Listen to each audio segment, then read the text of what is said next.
साल हो चुके थे बेटे को अपना घर छोड़कर विदेश में बसे हुए। इन 3 सालों में बूढ़ी माँ और ज्यादा बूढ़ी हो गई थी। 75 वर्ष की उम्र में सुलोचना देवी की याददाश्त काफी कमजोर होती जा रही थी।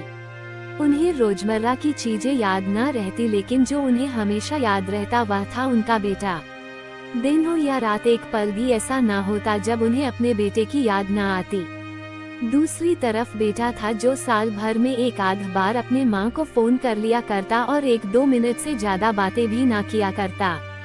फिर भी यह बूढ़ी माँ टकटकी लगाए अपने बेटे का इंतजार करती रहती। एक दिन बेटे का विदेश से फोन आया। हेलो हेलो, सुन रही हो ना माँ? अनिल बोल रहा हूँ, तुम्हारा बेटा। कैसी हो माँ? मैं ठीक हूँ बेटा, तुम बहू और मेरा पोता कैसा है? माँ ने पूछा। सब अच्छे हैं माँ, मैं अगले हफ्ते गांव आ रहा हूँ माँ तुम्हें लेने। अब हम सब साथ में ही लंदन में रहेंगे माँ। तुम्हारी बहू कह रही थी माँ को यहाँ पर लेकर आओ, बेचारी अकेली वहाँ परेशान होती होगी। बेटे ने कहा। माँ की बूढ़ी सूखी आंखें आंसुओं से भीग गई। उसके कमजोर शरीर के नस नस में खुशी की लहर दौड़ गई। बेटे और बहू का अपने प्रति प्रेम देखकर माँ का मन खुशी से भर आया। बेटे ने आगे कहा, माँ तैयार रहना माँ, मुझे ज्यादा दिन छुट्टियाँ नहीं है। जिससे जितने पैसे लेने हैं लेकर रखना, तब तक मैं प्रॉपर्टी डीलर से बात कर लेता हूँ। घर के लिए? माँ ने पूछा। हाँ माँ, गांव का घर हमें बेच देना पड़ेगा। अब हम साथ में ही रहने वाले हैं तो वहाँ पर घर रखने का कोई मतलब नहीं है माँ, बेटे ने कहा। बुढ़ापे की वजह से ठीक से चलने में असक्षम माँ ने पूरे मोहल्ले में घूम घूम कर अपनी इस खुशखबरी को सबको सुनाया। सभी को खुशी हुई, सबको लगा माँ जी के आखिरी दिन अपने परिवार के साथ खुशी से बीत जाएंगे। घर वापस आकर माँ ने अपने घर के कोने कोने को ऐसे देखा जैसे वह अपने दूसरे बेटे को देख रही हो। देखे भी क्यों ना, उस घर को अपने बेटे से कम थोड़ी समझा था। अपने पति के साथ 40 साल यही तो बिताए थे, लेकिन अब मजबूर थी बुढ़ापे के आखिरी साल बेटे और बहू के साथ बिताना चाहती थी।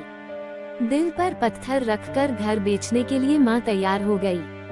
आनन फानन में बेटे ने घर को आधे दामों पर बेच दिया। माँ ने ज्यादा नहीं, लेकिन जिन चीजों से दिल लगा था उन चीजों को समेटा और बेटे के साथ टैक्सी में बैठकर एयरपोर्ट के लिए चली गई। एयरपोर्ट पर आकर बेटे ने माँ से कहा, माँ तुम यहाँ बेंच पर बैठो, मैं सामान और बोर्डिंग पास की जांच करा कर आता हूँ। वहाँ वक्त लगता है और खड़ा रहना पड़ता है, तुम्हें तकलीफ होगी। तुम यहीं आराम करो। मैं यूँ गया और यूँ आया। माँ बेंच पर बैठ गई और बेटा अंदर चला गया। काफी समय हो गया, बेटा वापस नहीं लौटा। माँ सोचने लगी, ज्यादा भीड़ होगी इसलिए देर लग रही होगी। उद्धरण चिन्ह। अंधेरा होने को आया, अब तो लोगों की चहलकदमी भी कम होने लगी। माँ को अब चिंता होने लगी। एक कर्मचारी ने आकर पूछा, किससे मिलना है माँ जी आपको? यहाँ पर क्यों बैठी हैं? डरती हुई आवाज में सुलोचना देवी बोली, मेरा बेटा अंदर सामान की जांच कराने गया है। लंदन जा रहे हैं हम। क्या नाम है माँ जी आपके बेटे का? कर्मचारी ने पूछा। अनिल नाम है मेरे बेटे का, सुलोचना देवी ने बताया। कर्मचारी अंदर गया और थोड़ी देर बाद बाहर लौटा। उसने सुलोचना देवी से कहा, माँ जी लंदन जाने वाली फ्लाइट तो दोपहर में ही जा चुकी है और आपका बेटा भी उस फ्लाइट में बैठकर लंदन जा चुका है। अब आपके यहाँ बैठने का कोई मतलब नहीं है, आप भी अपने घर चली जाइए। किया जा चुका है और मैं घर जाऊं। घर। माँ की आंखों से आंसुओं के सैलाब उठने लगे। जैसे तैसे माँ घर पहुँची, जो अब उसका था ही नहीं, बिक चुका था। वो वही बरामदे में तुलसी के पास सो गई। घर के नए मालिक को उस पर दया आई तो एक कमरा किराए से उसको दे दिया। पेंशन के पैसों से खाना और किराए का बंदोबस्त हो जाता था। दिन बीतने लगे। कुछ दिनों बाद घर के नए मालिक ने सुलोचना देवी से कहा, माँ जी आप अपने रिश्तेदारों के यहाँ पर जाकर क्यों नहीं रहती है? इस उम्र में आपके लिए वही अच्छा होगा। अच्छा तो होगा, लेकिन अगर मेरा बेटा वापस आया तो उसका ख्याल कौन रखेगा? मेरा बेटा बहुत भोला है, उसे अपना ख्याल रखना बिल्कुल नहीं आता।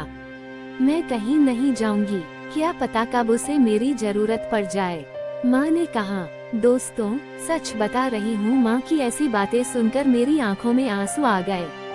किसी ने सच ही कहा है, पूत कपूत हो सकता है लेकिन माता कभी कुमाता नहीं होती। दोस्तों, आप सभी से हाथ जोड़कर विनती करती हूँ, अपने माता पिता की जितनी हो सके सेवा करना, उनके साथ कभी बुरा बर्ताव मत करना। अगर आपको ये कहानी, एक बूढ़ी माँ की दर्द भरी कहानी जरूर पसंद आई होगी। अगर कहानी पसंद आई हो तो इसे शेयर करना बिल्कुल ना भूले। धन्यवाद।